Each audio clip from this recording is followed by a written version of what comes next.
I'm Bob Brill. He's Eric Kramer. Welcome to Kramer and Brill, an NFL podcast. We're back after a nice hiatus, and we're ready to rock and roll. Sitting with me, former Bears and Lions quarterback Eric Kramer, who's anxious to talk about the Bears, I know. Changes they made, for sure. You know I'm anxious for the Steelers. But we're going to go over the key changes today so that so many NFL teams have made since the Super Bowl. So many changes. We'll get into the first round of the NFL draft this weekend as well. So, Eric, I'll let you start because I know the Bears had the number one pick overall. They made so many moves, it might have left the heads of fans spinning. So tell me a little bit about what you've seen. Well, I'm in love with the Bears ever since they put Ryan Poles in that general manager chair. He's been flawless as far as I'm concerned. So obviously, here's the key losses that just left. David Montgomery, which I did not see coming, kind of disappointed there. Tim Boyle went on to the Jets as a quarterback. He was a backup. Riley Reef to the Patriots. I'm going to watch the Steelers. Matthew Adams, Nicholas Morrow went elsewhere. To me, the only name that really matters in that group is David Montgomery, right? Because he's the guy that packed all the punch. He didn't care if they were up by 20, down by 20. He's scrambling for every yard. That part's going to be tough to lose in that locker room, if you ask me. But, okay, so they lose Montgomery. Now they get back Khalil Herbert, just off the injury that he had. Then they acquired Donta Foreman, formerly from the Carolina Panthers, and Travis Homer. And so, I think they shored up some things as a running back spot.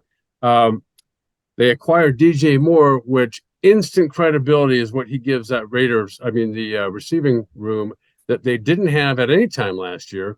And I think then they acquired a bunch of draft picks for him, a first and a second, both this year. The first round pick allows him to stay in that top 10. And then that was the one that the Carolina Panthers acquired from the 49ers in the Christian McCaffrey trade. And so then they added a bunch of first-day starters from Tremaine Edmonds at linebacker, TJ Edwards they got from the Eagles. They also picked up Nate Davis, offensive right guard from the Tennessee Titans. And so they added depth everywhere else. They got Tunyon from former Packer tight end. PJ Walker, backup quarterback last year, actually played some for Carolina, but it's going to be a backup with the Bears, has some experience with DJ Moore. And so I think just up and down the roster, they're kind of setting the tone right now for what I think is going to be an excellent draft for them. The other thing that affects that division, and of course affects the Bears because they're in the division, is Aaron Rodgers. Now, if he does go to the Jets as expected, how does that affect that division? Well, he is going to the Jets, Jets, and I think it's just a matter of when. I'm kind of sorry to see him go because with him there, and I don't think he's what he used to be, at least not the last 2 or 3 years. And but having him there, since he's named himself or tagged himself as I own you, Chicago Bears, it would be great for him to be there and see the transition happen when Justin Fields start beating them twice a year. I think that's for Justin Fields as a leader of the Bears, I'm disappointed that's not going to happen. But I do think that, Aaron Rodgers does now, if and when he does go, will give the Jets a legitimate chance to win a Super Bowl. We have seen some major developments, but as of today, it looks like the Rams and Steelers are going to make a pretty big trade. If he passes his physical, Steelers are going to acquire Rams and former Bears wide receiver Allen Robinson for a swap of 7th round picks. And the Steelers picking up $5 million of his $15 million contract, which I'm just thinking, okay, basically it's a swap of 7th round picks. Pittsburgh has been looking to add a wideout, and Robinson's a good one. He's still a good one. Meanwhile, Pittsburgh has acquired in free agency several defensive backs, including Keanu Neal, Patrick Peterson. I think they're both good adds. Offensive guard Isaac Seumalo, along with linebacker Cole Holcomb, even more interior linemen along the way that they've signed. I think they've been seemingly more active in under the new GM than they have been under the former GM as far as free agency. And I think it more might be just the way the league is going at this point. I love the Allen Robinson acquisition because he didn't fall off the face of the earth because of his talent went down. He fell off the face of the earth because Matt Nagy and Mitch Trubisky could not figure out how to throw the ball forward successfully. And Allen Robinson is still relatively young, great range, tall, physical. And I think that's a great pickup for what is, in my opinion, one of the better young quarterbacks in the league, in Kenny Pickett. Well, So it's to move, interesting go because ahead. it they pick up a former Bear wide receiver who was a big, tall, rangy guy who they like after they gave Chase Claypool to the Bears. You Another big, know? tall, rangy receiver Yeah, who's, exactly. and he's got to definitely make a step up this year. But they acquired him during the season, so we'll give him a pass for now. Yeah, But you he's have got to to. make a step up. He's got to get that whole training camp thing. Yeah, exactly. And so when you look here locally, okay, what the Rams have done, they kind of let Jalen Ramsey just slip out the door to Miami, who's been a big player so far in free agency. And then they pick up Mike White from the Jets and Braxton Berrios. Um, then you got the Raiders lose Derek Carr to the Saints, but then Jared Stidham also leaves to the Broncos. And then the Raiders, for some reason, acquire Jimmy Garoppolo. Uh, Obviously, Darren Waller, who I think is, again, probably one of, if not the best tight ends in the league, they let him out the door to the Giants, who I think are quietly acquiring a nice roster. Yeah, I was surprised at the Waller trade, and I was also kind of surprised at Garoppolo. But I mean, he's with a really good team. Their young quarterback hasn't proven himself yet, but all he does is he doesn't even have to leave his home. He just go to work across the bay, right? I got you, but I that take it seems to, back. I take it back. I'm so used to saying Oakland Raiders. Okay, he has to move to Las Vegas. yeah, they've been three different cities now, and Yeah. some multiple times. So I think that, to me, that's like a lateral move. Carr, Garoppolo, neither one kind of excites me, Yeah. and especially Garoppolo. I mean, at least Derek Carr is young enough and has played enough and is a Pro Bowl caliber quarterback, which I don't see in Garoppolo. Well, some of the biggest names that change teams or not, Ezekiel Elliott being cut by the Cowboys. He's nowhere yet, but they did sign Ronald Jones, who's not Ezekiel Elliott. Dalton Schultz leaves the Cowboys to go to the Texans. The Super Bowl Eagles lose Miles Sanders to the Panthers, Gardner Minshew to the Colts, Zach Pascal to the Cardinals, along with Andre Dillard, Ciamalo to Pittsburgh, Jason Hargrave, TJ Edwards, and more. Lions lose Jamal Williams, who came on to be their number one running back last year, and then wasn't all of a sudden. Saints pick him up. DJ Clark, along with a half dozen others, are gone. Packers lose Alan Lazard and Robert Tonyan. Vikings lose, believe it or not, Adam Thielen, Irv Smith, two big guys, Patrick Peterson, and several others. Here's one I know you love. Baker Mayfield leaves the Rams to go to the Bucs to replace Tom Brady. How's that sound? He is not replacing Tom Brady, who, by the way, wasn't playing all that great to begin with. That's true. Rams lose about a dozen other guys. Big exodus from the Niners, who saw Garoppolo, as we said, move to the Raiders. They lost 10 other guys. Samaji Perine to the Broncos. Jacoby Brissett to the Commanders. Devin Bush, who almost went back to Pittsburgh, ends in with the Seahawks. Robert Spillane left Pittsburgh to go to the Raiders. So did Cam Sutton, but he went to the Lions for $33 million. Everybody said, if he gets $30 million, that'd be a miracle. So he gets 33. Robert Woods goes to the Texans. Bud Dupree almost went back to Pittsburgh. Went to the Falcons. Juju Smith-Schuster didn't go back to Pittsburgh. He went to New England. Orlando Brown to the Bengals. And the draft. This is the order in which it stands right now, but expect some trades. So we're talking, there's a chance that 5 quarterbacks could go in the first round. Panthers have number 1 pick by the way of the trade of the Bears. Do you like the move? I love the move. I think that DJ Moore, by the way, has played 4 or 5 years, gone over 1,000 yards, 4 of the 5, with basically nobody playing quarterback. He's nearly throwing the ball to himself.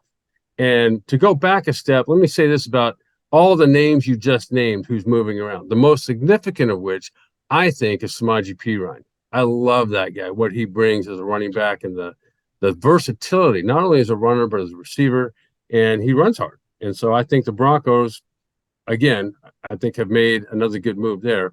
To go back to DJ Moore and what he adds to a young quarterback in Justin Fields, there was not last year. And I don't blame the receivers for this, but I think it was more based on Justin Fields' development but there never was a guy that kind of singled himself out as week after week after week, this is the guy to go to. DJ Moore is that guy. And now that he's going to have a full offseason to work with Justin Fields, I think that is going to be, they need, skill players to kind of step up and make a splash. And I think DJ Moore is going to do that. And the leadership I think he's going to bring to the entire team, especially offensively, is awesome. I also like to think that the Bears did a good job of staying in the top 10 to get DJ Moore. And I think you mentioned 5 quarterbacks. Okay, well, at least 2, I think, are going to be there at number 9, which more importantly at number 7 or 8, which is going to cause some needy team to leapfrog another QB needy team. And I think the Bears are going to, again, be potentially sitting there with another haul of draft picks to move down and still get the guy they probably want. Well, who do the Panthers select? They got to go quarterback, right? No, not necessarily. I mean, you just said there's 5 potentially draftable first-round quarterbacks. Mhm. I don't see it that way. I don't even think okay, if I said the top 2 quarterbacks are Bryce and Young. I don't care what order, Yeah. Bryce Young and CJ Stroud. Right. Do you think either one of those guys is like the next franchise quarterback? Because I don't. I'm up in the air on it. I mean, the game has changed so much, but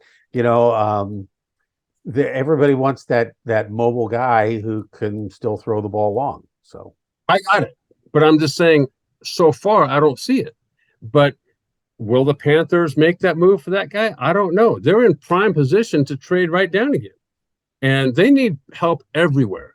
So teams have to decide, we're in a position to draft a quarterback high up. Just because it's this year, is that guy that they're looking to draft? I don't know. After all the evaluations are made, they might say, you know what? We could trade down and get player 2, 3, 4, 5 for that one quarterback.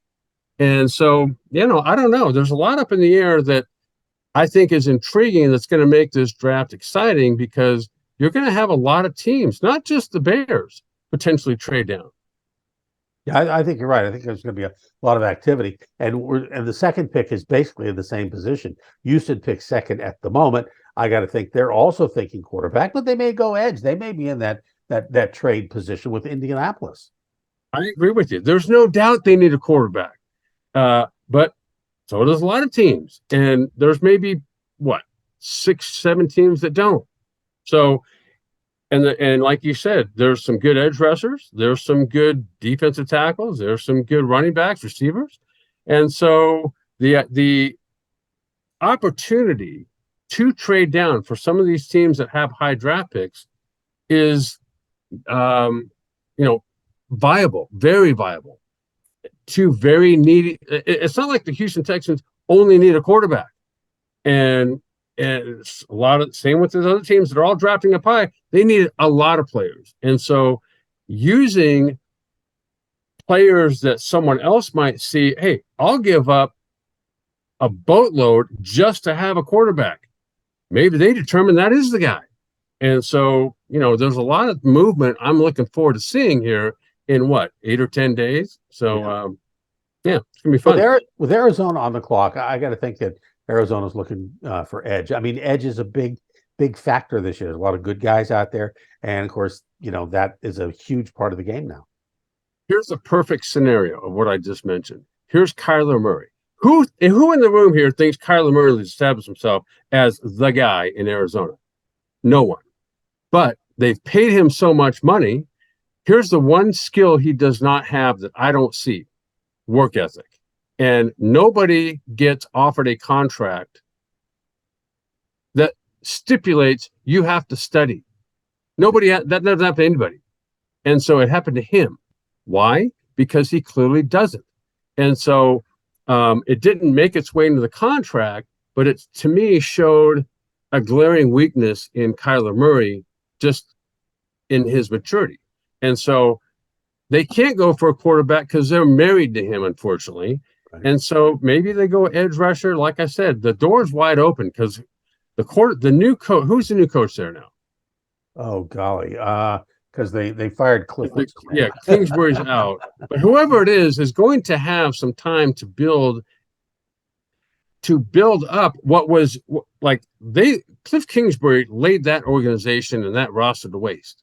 He did not clearly have any capacity to lead people.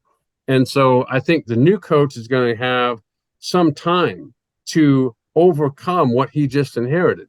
So he inherited, in my opinion, a quarterback who's not proven anything, and sort of a culture that needs an influx of players, whether they be veterans or rookies, that have a mindset where they're going to outwork whoever is, around the league. They're going to be outworking everybody. That's going to take some time to do. And so that doesn't happen with just one guy. Again, Arizona's in a position to get more people than just one guy. We'll see. Indianapolis, they've been looking for a quarterback ever since their number one quarterback, their number one draft pick, was right. injured and retired. Yeah. So I mean, I got to think they're looking for one of those top 5 guys too. Yeah, they've been in the Cleveland Browns like QB carousel for many years now, and so there's another team that could think, hey, maybe whether it be CJ Stroud or some of these other guys, maybe that's the guy. Well, okay, they've had so much, but look what Cleveland did to get Deshaun Watson. I mean, the Indianapolis Colts could be that same team this year. Who knows? And so, it's very interesting because I think my perception is that people making decisions, general managers in the NFL these days, think this is such a QB. You can't win without a QB. Yes, you can. You can build your defense up. You can be elite everywhere but QB and still be significant and be a contender. So, does one of these teams just give up everything to get one guy? I don't think that guy exists in this draft at QB. Well, you look at Seattle, and Seattle lost both their running backs. And I'm thinking, okay, maybe they offer some money and sign Zeke Elliott if the Cowboys don't take him back. So unless I think they may go running back, quarterback they could wait a little bit. They just signed their surprisingly talented quarterback to a longer term deal, and I got to think they're going running back.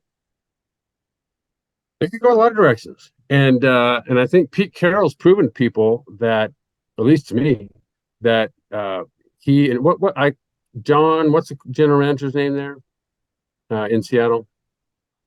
Oh, I drew a blank. Anyway, sorry to put you on the spot like that. That's okay. Anyway, I think they are very shrewd draft pickers and have identified already what it is that they want to shore up, at least from the draft.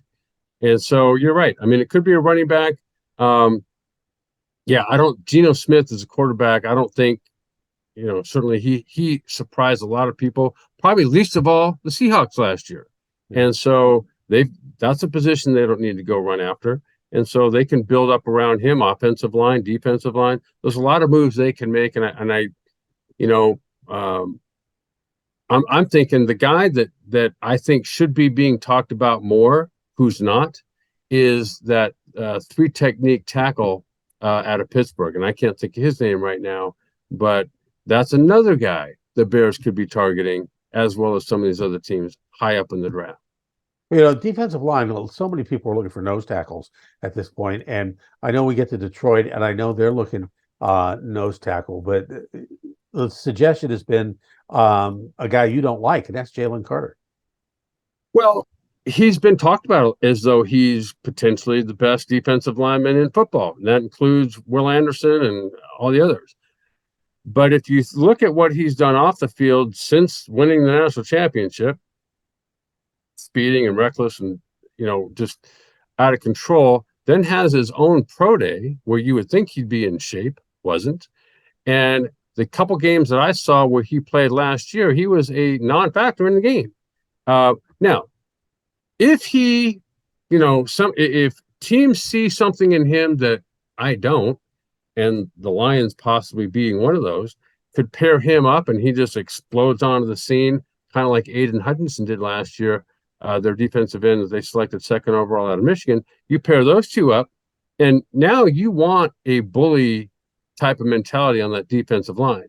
And if that's what they end up getting in Jalen Carter, if they do select him, there's a potential. There's two young guys that could be dominating that NFC North for the next 8-10 years. The Raiders need some help. They need to protect Jimmy G. They got, I'm wondering, are they going offensive line, or are they going some other direction? About the two offensive lines that Jimmy Garoppolo's played behind, sparingly in New England when they were really good, and San Francisco when they were technically probably the best. There's no Trent Williams anymore never was with the Raiders, and so I think and he's back reunited with Josh McDaniels, but they have been just stumbling, bumbling ever since McDaniels got there. And so I don't know. I think, hopefully, is Josh Jacobs signed back just yet? The running back? Because they lost Waller. Right. Josh Jacobs is another guy who meant not only talent-wise and physically, but mentality brings a lot to that team. Hopefully they sign him back. But they got a lot of holes to me with the Raiders. And Jimmy Garoppolo at quarterback, as you know, I'm not sold on him to be the answer either in the short term or long term. Maybe they could be a team that moves up and selects a quarterback. The guy that I think is going to fall somewhere and somebody's going to be the recipient of quarterback wise is Hendon Hooker out of Tennessee. Was having a phenomenal year right up until he tore his ACL, and all of a sudden Tennessee fell flat. And so I think he's a guy that, of all the first round potential picks I've heard of quarterback wise, that's the guy that is not going to cost a lot in terms of no one's going to be moving up to get him in the number 10 spot. But he's going to fall to somebody, and I think whoever gets him, maybe it's the Raiders, is going to be very happy they did. Falcons, they're probably going to go edge, I would think. I mean, that's another team with a lot of holes. Right. And they're another team that needs a quarterback because Mariota went there and fell flat. And so hard to say where they go, but, that's another team that could use a receiver as well. Obviously, you can't do a lot these days without a guy that can, feed the ball down the field. Yeah. But, there's some options out there this year. But I do think they do need, along the defensive line, when you've got an inexperienced quarterback who Ritter is and whoever else comes in to compete for that job is going to be, the way to solve that or the way to ease the burden that falls on the offense is to short up with a great defense. And so you're right. There's plenty of draft picks out there, along with some free agents that could shore up a Falcon defense that, if they do, could make them a contender once again, at least within their own division. So the Bears pick next at the moment, and you're thinking they may trade that pick for more? I do. I think the best case scenario for the Bears is there's not the answer they need right now at left tackle coming out of this draft, unless potentially that guy from Tennessee who pretty much dominated Will Anderson this year. But if they don't go that route, because there are so many holes everywhere, that draft picks and cost-effective free agents are the way to go. And so, given the fact that, the Bears could, again, acquire more picks, I think they're sitting pretty right now because there's no really one guy, in my opinion anyway. There's no Lawrence Taylor sitting there.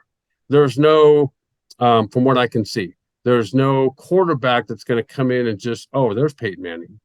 And so, I think that the Bears' volume of draft picks potentially could really sway this draft in their favor. The Eagles pick after that. I think they have a lot of holes to fill after losing Sanders and some linemen. So I think And they got T.J. to go running Edwards, who's back. coming to the Bears. Yep. Yeah, yeah. I think they got to go running back. Bijan Robinson was probably a good pick there. I agree with you. I mean, as would a lot of people, but you're right. That's an elite running back, apparently. And so, uh, the Eagles have, what a great year they had last year based on the elevation that um, uh, the Jalen quarterback, his Hurts. name is Jalen Hurts. Jalen Hurts, made. And then all those players around him had a great year. So Bijan Robinson could be the back they haven't had for 10 years, and an all-purpose, solid, physical runner is something they've lacked for quite some time. And now you pair him up with one of the best running quarterbacks and throwing quarterbacks in the league. That could be the edge that the Eagles make and take advantage of that kind of gets them over the hump. I think the Titans. I think quarterback is a need for them. And there's, according to what we've been talking about so far, there should be at least one of those five that everybody likes for the first round left for them. And I think the Texans pick after that. They have their quarterback in the fold probably by this time, so maybe they go for edge. So, what are you thinking on the Titans and the Texans? Well, I think the Titans are exactly the team that would want to leapfrog right past the Falcons to get a quarterback. And potentially, maybe by the time the Falcons select, there's somebody that the Eagles have their eye on that the Titans would want to get past. And so that's why I think the Bears are sitting in the perfect spot right now. Where the Titans go, they just lost an excellent offensive lineman that's been part of one of the better run blocking offensive lines in the NFL for some time. Quarterback is definitely a need of theirs. And so you're right. I mean, could or should they want to move up? By that time, I got to believe that both C.J. Stroud and Bryce Young.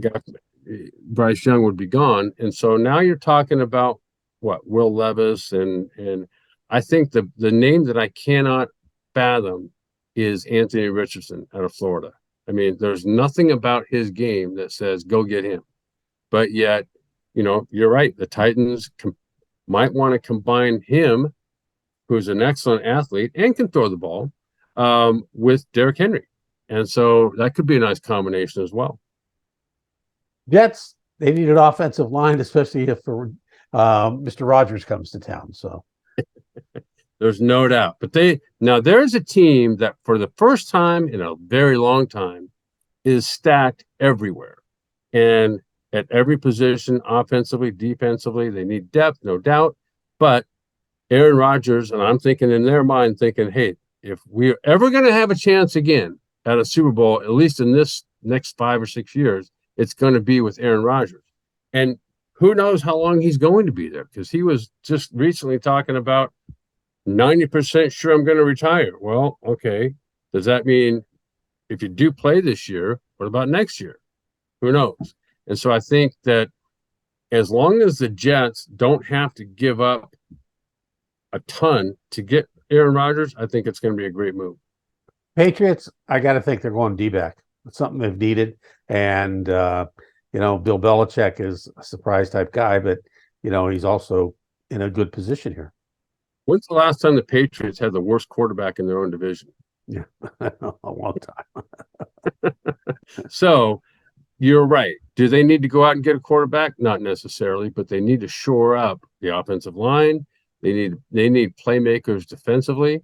There's a lot of receivers out there where, for the last couple of years, Jacoby Myers has been their best receiver. Well, he's undrafted. And so there's other options out there around the quarterback Max for the Patriots. Jones. Mac Jones, yeah. Mac Jones. So those around him, I think the positions around him, I read this the other day, that Bill Belichick does a great job of not necessarily having the best of this combine with the worst of that position wise. He's a good evaluator, and those around him are getting guys that are at least better than average and building them up as a team to making them excel as a collective group. That's what the Patriots need to get back to. They look deficient to me in areas that they haven't been in the past. The Packers lost their two top receivers, and they're losing Aaron Rodgers. So you got to figure they're probably going to go receiver at this point.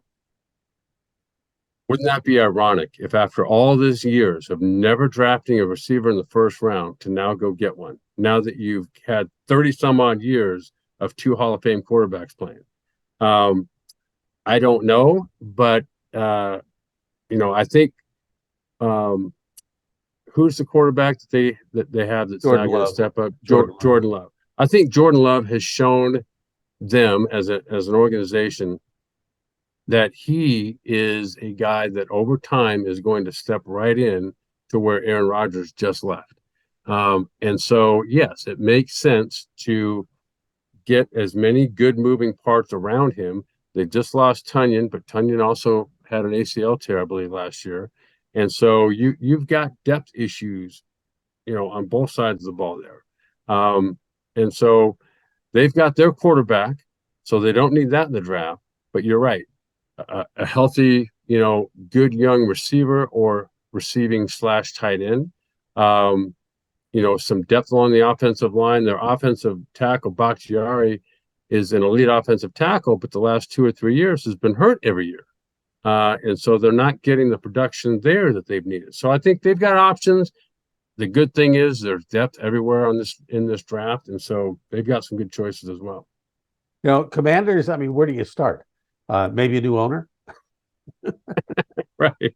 Well, I think they've got that dialed in. I think the air in the building, guy named Bobby Ingram, who played with the Bears, he was a slot receiver when I was there, has joined their receiving staff as a receiving coach and loves what Ron Rivera and that staff are building towards. And so I think they've kind of quietly been moving in the right direction, even with that owner. And I think that they've kind of internally bonded together. And I think they're going to make some moves in this draft that people may not see coming. As you said, there's a bunch of running backs, a bunch of receivers, edge rushers, defensive line. That to me is where the Commanders are going to make their move. Defensively, Ron Rivera being a defensive-minded head coach, I think this is where they stick to that side of the ball for the first couple rounds. Well, Steelers, they really like Joey Porter Jr., but chances are he's gone now. If he's there, I like Kenny Pickett last year. I think he's a Steeler. I think they go cornerback, maybe offensive lineman. They've shored up the offensive line in the offseason, but now they have the wide receiver they needed in Allen Robinson. Offensive tackle, Paris Johnson probably. This could be a tough decision because if they don't take Porter, he's not there for the next pick, which the Lions may go for. And, the situation is the Steelers have the first pick in the second round, but Joey Porter's not going to be there at that pick. So it all depends on where they feel the need is and who's on the board at that particular point. Well, if there's ever been an NFL team who for years now, what is this, 2, 3, 4 years, have needed offensive line help. Mm-hmm. This is the definition of that team is the Steelers right now. So you just mentioned Paris Johnson. There's other options out there. That's where I think they go with their first pick, and maybe more than one. And so, like you said, you pointed out Kenny Pickett is a guy you've got to build around, and they do. Kenny Pickett went through his growing pains last year, but came out the end of the season as clearly a guy who now gets it. And so why leave those around him lacking? That's what to me, that's an obvious choice where they go. I know you loved Joey Porter Jr., but I think it's time to come to terms with he will not be there. Yeah. And so, and is he really even the guy that gets the Steelers moving in the right direction? I'm not so sure. I think offensive line is. Lions, I think it depends on the Steelers here because they like Joey Porter. And like you said, Joey Porter's probably gone at this point. So where do the Lions go? That's the second pick, too. Right. Well, the good news for the Lions is they don't need a quarterback. I think they look now for the next, say, 2 or 3 years, they're pretty solid with Jared Goff I playing. think so too. And so that frees them up to potentially, they got David Montgomery, but they lost Jamal Williams. They could be looking at a running back. They lost TJ Hawkinson. They could be looking at a tight end. They have one of the best offense and defensive lines in football. And so skill players, bust a move out at wide receiver and get one of these big, tall, lanky guys that can, scoot down the field. The guy from Texas, TCU, comes to mind. And, I think that the Rams are kind of playing with house money right now. They finished the season strong. They're very well coached. And they've got a great young nucleus of players. And I think they're really sitting in good position right now as well. Buccaneers, they need a defensive back. They need a lot. I mean, there's not a position they don't need. So, just throw a dart up there and see what sticks and go get them. I think that you're right. Defensive back is a need, but what position for them isn't? Um, and I don't know how many draft picks they have, but certainly there's you can never go wrong, as I've said before, with impactful defensive linemen. You can never add too much depth offensively on the offensive line. Remember, this is a team that lost their center, Jensen, before the season ever began. And so that hurt them. So I think, it's not necessarily for the Buccaneers to make a splashy move. They just have to get solid everywhere. Seahawks, by now if they were going running back, they have him. This is their second pick in the round. I got to think they're probably going to edge as well. Could be. Again, here's a team that offensive line, you can't go wrong. And I think running backs, they've had tough runners, very tough running backs in the recent past. And if there's a guy that they want out there, they'll have identified him already, like you said. And I like where they're sitting. I like the way that they kind of negotiated last year and overcame everybody's expectations. And so they've got some momentum, I think, going into this, not only the draft, but into this offseason and then eventually the season. You watched the Chargers a lot last year, and I'm thinking, they probably do need a tight end. Michael Mayer is a good one out of Notre Dame, but what are you thinking there? Well, I think that, they spent most of last year playing games without Keenan Allen. And so they need another, Mike Williams and he together were kind of in and out based on injury. And so they can add depth at receiver in a deep draft of wide receivers this year. The one guy that comes to mind is Zay Flowers out of Boston College. He's a small-ish inside slot type receiver, which I think is what they need. You mentioned tight end. There's also a guy out of Utah that's been talked about a lot lately. And so, I think they have options there. Their offensive line, they spent most of the year without the guy who they're starting left tackle, the one that was out of Northwestern the year before. And so, they can add depth. And this is really a team, in my opinion, and I think you know this because I voiced it, that they are a head coach away from being a solid contender.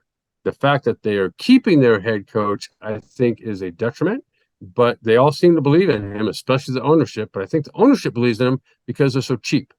They do not want to eat. They do not want to be paying a guy to not coach for them. But I think that's their biggest Achilles heel from what I've seen these last few years is their head coach, Brandon Staley. Well, the other wide receiver too, we talk about Jordan Addison out of Pitt, who might be there at that point. And we think the Vikings are targeting him, but they're 2 picks away. So maybe that's the guy that they go for. Ravens, I got to think they're looking for the offensive tackle as well. I mean, they need to give Uh, The they'll run Raiders need three. quarterback. The Raiders need three positions: Yeah, quarterback, quarterback, and quarterback. What the fudge is taking so long to sign Lamar Jackson? I yeah, don't get it. yeah. But you don't have an offense without him. And so now they got a new offensive coordinator. It's going to be somewhat of a new system, at least. At least they'll take, I'm sure, parts of what he's done in the past and done well. But, they've got Mark Andrews. They've got, running back kind of issues. Um, they lost their backup quarterback. And they've kind of just been sort of hovering around relevance. Yeah, They haven't taken I that get. step to where they are actually dominant. And so the first thing they got to do is sign a quarterback, like their quarterback. Yeah, And so beyond that, obviously they got Odell Beckham, but until they have that guy pulling the trigger, they don't really have much. And so get your guy back and then start building around him. yeah. I think that's offensive tackle. I mean, what are the chances that he leaves? They don't sign him. He goes elsewhere. Being his own agent, I'm sure that's floated through his mind a Yeah, bunch of times. I commend him for not talking publicly, though, about what is or isn't happening. And that's got to be tough because there's nobody talking for you.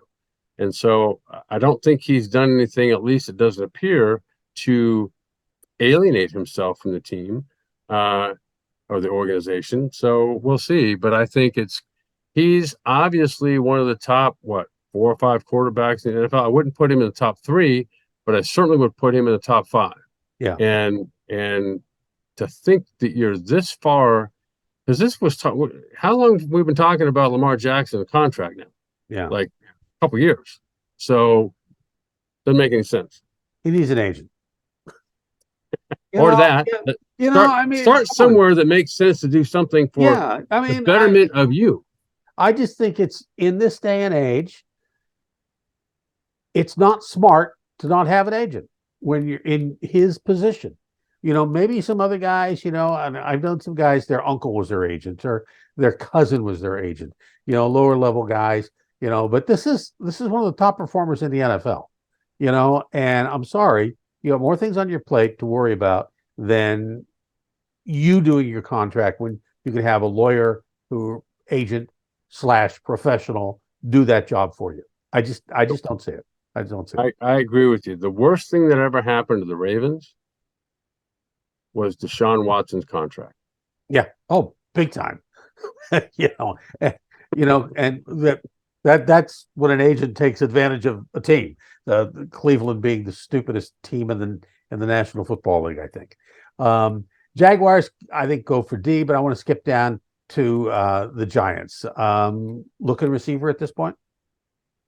Well, they've made some nice pickups, but I think when you pay Daniel Jones what you paid him, and then you don't sign back, or what's his name, Barkley does not sign the tender offer, then that becomes your main focus. Yes, there are a ton of potentially impactful wide receivers, and so potentially, do they make that move? Yeah, but I think prior to the draft, it's going to be if they don't get this Saquon Barkley situation figured out, they could end up making a play for a running back.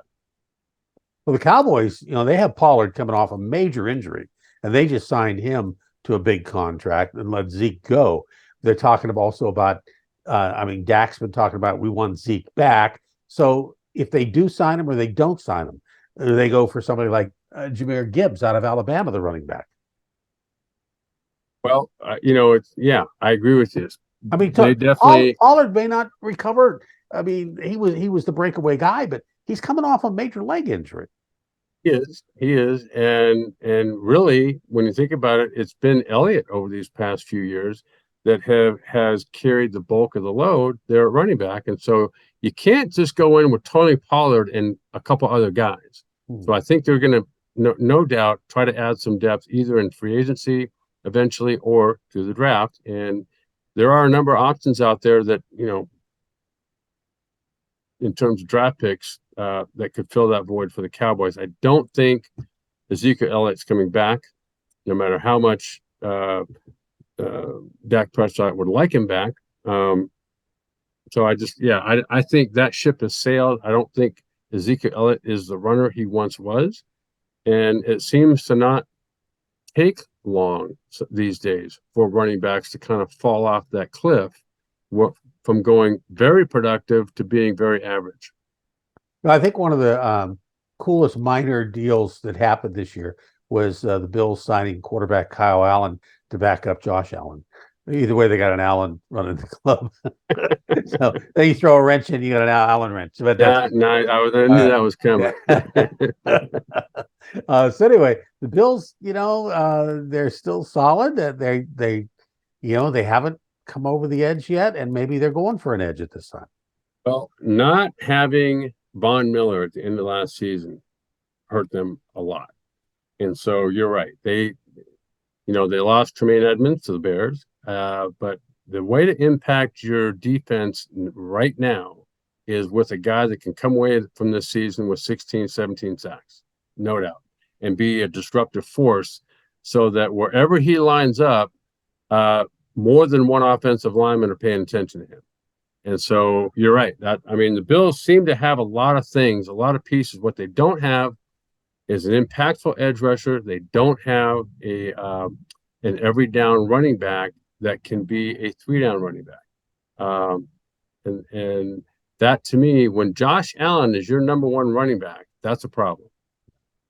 Bengals got to go for a tight end, I think. They've just been stuck floating people around in that position. Well, possibly, but here's another team that's been relevant now for a while. They're deep everywhere. Obviously, they lost Samaje Perine, but you're right.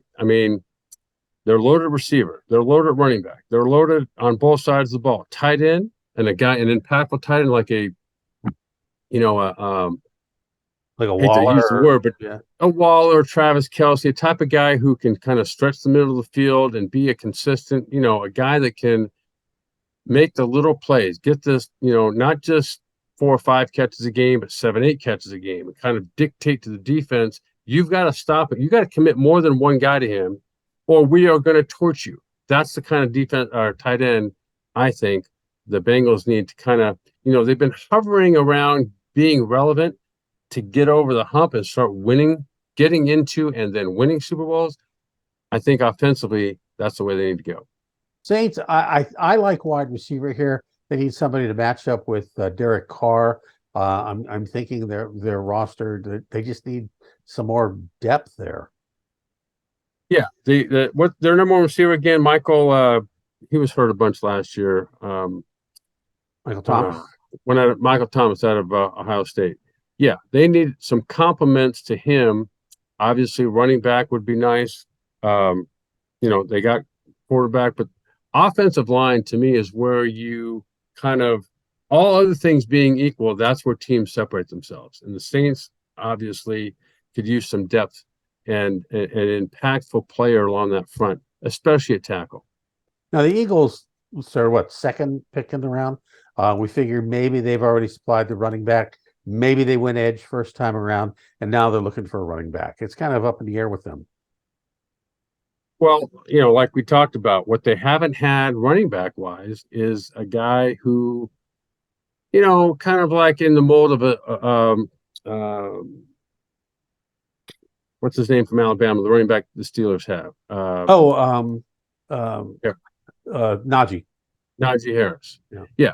They could use a Najee Harris type running back to really put fear in the defense. Not only as a runner, not only as a tackle breaker, but somebody who can take it the distance, not only running the ball, but receiving it as well. You put a guy like that in that backfield, and now the Eagles they themselves take that next step. And that could be Jahmyr Gibbs out of Alabama, if he's still there, or maybe they take him earlier. So, well, I think to me, the guy that stood out for them defensively this year was Hassan Reddick. And, they've got their edge rusher. The guy can drop into coverage on occasion.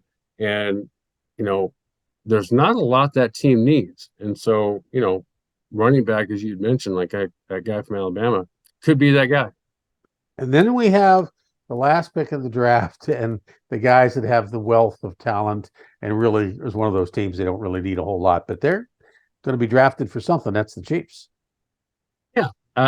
They have like, how great was it that they let Tyreek Hill get away and become a better offense?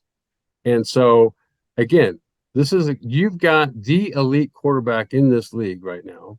And so whoever he's throwing to, as long as he pays attention to his own fundamentals and how to get through the progressions, you're going to be fine. Whoever rolls out there, they got the best tight end in the league, most versatile one in Travis Kelce. And then there's everybody else. But they got, look at what they did last year in the draft and get Pacheco in the 7th round out of Rutgers, and all of a sudden he's now their leading rusher. And so they will make do. They will select players that fit their system and those around them. And that's, I think, something that goes overlooked with Andy Reid and that staff. And there you have it. Another edition of Kramer and Brill. We'll have to wait and see how close we were. For my friend and colleague Eric Kramer, I'm Bob Brill. We'll see you next time.